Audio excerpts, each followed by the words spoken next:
Hello বন্ধুরা, তোমরা দেখতেই পাচ্ছ এখানে অনেক কিছু ফল আছে। এগুলা সব জঙ্গলের ফল।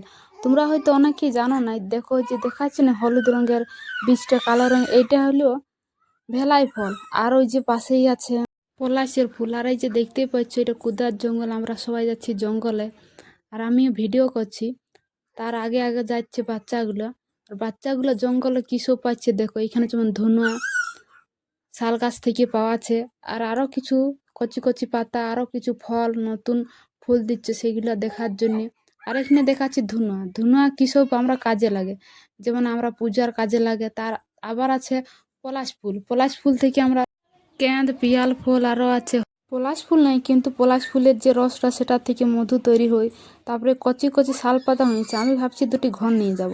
আর এইখানে ছাই লেগে দেখা আছে যে শুকনা পাতা ঝরিয়ে গেছে, কিন্তু অনেকেই এখানে আগুন লাগাই দিয়ে বনে আর কি। তার জন্য এই যে কচি কচি যে শাল পাতার গাছগুলো হয়েছে সেইগুলা মরে যায় আর কি। আগুনের যে জ্বলন্তটা হয়ে সেটা মরে যায় গাছটা। তো বাচ্চাদেরকে দেখাচ্ছি যে তোমরা যদি দেখো যে কেউ আগুন ধরাচ্ছে তাকে বারণ করবে, যেমন আগুন না ধরায়। আমাদের বন রক্ষা করতে হবে, কারণ আমরা বন থেকে সব কিছু পাই। আর আমার ভিডিওটা কেমন লেগেছে একটু জানাবে কমেন্ট করে।